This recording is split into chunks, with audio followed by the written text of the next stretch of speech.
Content creator কাফির যেই বাড়িতে অগ্নিকাণ্ডের ঘটনা মাত্র কিছুক্ষণ আগে খুবই চাঞ্চল্যকর কিছু তথ্য এসেছে। আমরা যখন এই ভিডিওটা দেখে কিছুটা স্যাড হওয়ার চিন্তা করছি, আবার ঠিক তখনই সোশ্যাল মিডিয়াতে ধানমন্ডি ৩২ ভাঙার পর কাফির কিছু উচ্ছ্বসিত ভিডিও মানুষ সামনে প্রকাশ করছে যে দেখো এক সপ্তাহের ব্যবধানে পরিবেশটা কিভাবে বদলে গেছে, এবং এটা খুবই একটা ভয়ঙ্কর বিষয় হিসাবে কিন্তু উত্থাপিত হতে যাচ্ছে। আমি বারবারই বলি যে দেখেন, আপনি অন্য মানুষটার যে ক্ষতি করবেন এই ক্ষতি আপনার দিকে ফিরে আসবে। আমরা যখন এগুলো বলি, কেউ বলেন দোসর, কেউ বলেন পক্ষের, কেউ বলেন বিপক্ষের, বাট যে মেসেজটা ক্রিয়েট করতে চাই, কখনো মব জাস্টিস, অন্য কারোর বাড়ি ঘরে আগুন দেওয়া, কারোর পরিবারের উপরে অত্যাচার নিপীড়ন করা, এটা কখনোই কল্যাণকর হয় না। আজকে শেখ হাসিনা এবং আওয়ামী লীগের নেতাকর্মীরা যেমন হারে হারে টের পাচ্ছে, আর ৫ই আগস্টের পর গেল এই ৬ মাসে খালি মাঠে এই যারা মব জাস্টিস করছেন, এগুলোকে উচ্ছ্বসিত করেছেন, তাদের মধ্যে অনেকেই কিন্তু টের পাচ্ছে। আমরা কাফিকে দেখেই মনে হচ্ছে যে আরেকটা খেলা শুরু হয়ে গেছে। কত ভয়ঙ্কর পরিকল্পনা ছিল জানেন? যখন এই ঘরে আগুন দেওয়া হয়েছে, কাফিদের ঘরের দরজাটা বাহির থেকে লক করে দেওয়া হয়েছে, জানালার সিটকিনিগুলা বাহির থেকে আটক ছিল নাকি, ভেতরে আগুন দিয়ে দিছে যেন পরিবারের সব সদস্য আগুনে পড়ে মারা যায়। একটা বড় ফাড়া কাইটা গেছে কাফির উপরে। এরপরই টেনশন দেখা দিয়েছে কমেন্টে অনেকের মধ্যেই যে বাকি যারা বিভিন্ন লোকাল এরিয়াতে আওয়ামী লীগের এমপিদের, মন্ত্রীদের বাড়িঘরে আগুন দিয়ে বিভিন্ন বক্তব্য দিয়েছে, তাদের সাথেও কি এমন ঘটতে যাচ্ছে? কাফি যেমন বলছিলেন নিরাপত্তা পায়নি, সরকার তো তাহলে স্পেশাল আলাদা ২ কোটি পুলিশ লাগাইতে হবে, কারণ প্রতিটা ঘটনায় এত পরিমাণ মানুষ কানেক্ট ছিল। প্রত্যেকের ঘর বাড়ি পাহারা দেওয়ার জন্য যদি ৪ জন পুলিশে দেওয়া হয়, তাহলে এত কোটি পুলিশ কই থেকে আসবে? যাই হোক, ঘটনার প্রেক্ষাপট দেখেন। কন্টেন্ট ক্রিয়েটর কাফির গ্রামের বাড়িতে আগুন দেওয়ার ঘটনার সময় তার মা বাবা সহ পরিবারের ৬ সদস্যই এই বাড়িতে অবস্থান করছিলেন। কাফি ঢাকা শহরে ফ্ল্যাট নিয়ে থাকে সম্ভবত, তার পরিবার তার গ্রামেই থাকে। আর এই পরিকল্পিত ঘটনাকে প্রতিবাদ হিসাবে একটা সংবাদ সম্মেলনে তিনি ডেকেছেন।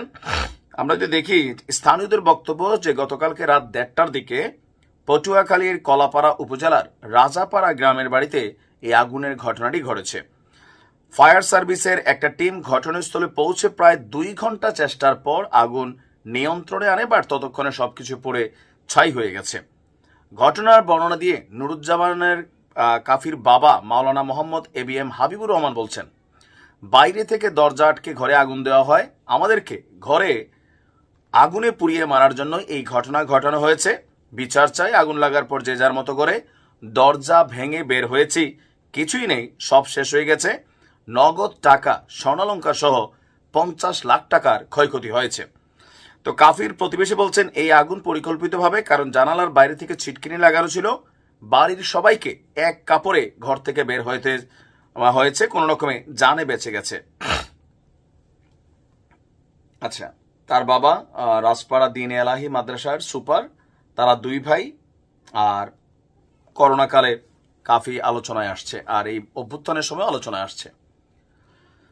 কি আসলে ঘটবে এখন যখন কাফির বাড়িতে আগুন? আমরা এটা দেখছি যে এটা নিয়ে প্রতিবাদ হচ্ছে, আন্দোলন হচ্ছে, বৈষম্য বিরোধীরাও সম্ভবত কথাবার্তা বলবে।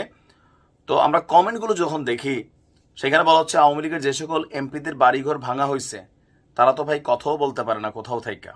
তাদের পরিবারের লোকেরা সে আগুনকে থামানোর জন্য চেষ্টাও করতে পারে নাই, কারণে প্রাণ চলে যায়। কাফির পয়সা আছে, টাকা পয়সা আছে, বাট এখানে যদি বাপ মার জীবনটা চলে যেত তাহলে কি হইতো? এই আগুন খেলা যেখান থেকে শুরু হয়েছে, তখনই বলছি যে এই বুলডোজার খেলা এবং আগুন খেলায় যারা কানেক্টেড হয়ে গেছে, আপনি আজকে হাসছেন, কালকে আপনাকে কাঁদতে হবে। একটু খেয়াল করাই দিই, আওয়ামী লীগ সরকারের ক্ষমতার সময় আপনার বেগম খালেদা জিয়াকে তার যেই একটা নিবাস ছিল ক্যান্টনমেন্টের এরিয়াতে, সেখান থেকে তাকে পরিকল্পিতভাবে আওয়ামী লীগ সরকার বের করে দিছিল। তারপর শেখ হাসিনা একটা ভাষণের মধ্যে বলছিলেন, তখনই সিদ্ধান্ত নিয়েছিলাম যখনই সুযোগ পাবো বের করে দিব। এটা দাম্ভিকতার হাসি তিনি দিয়েছিলেন।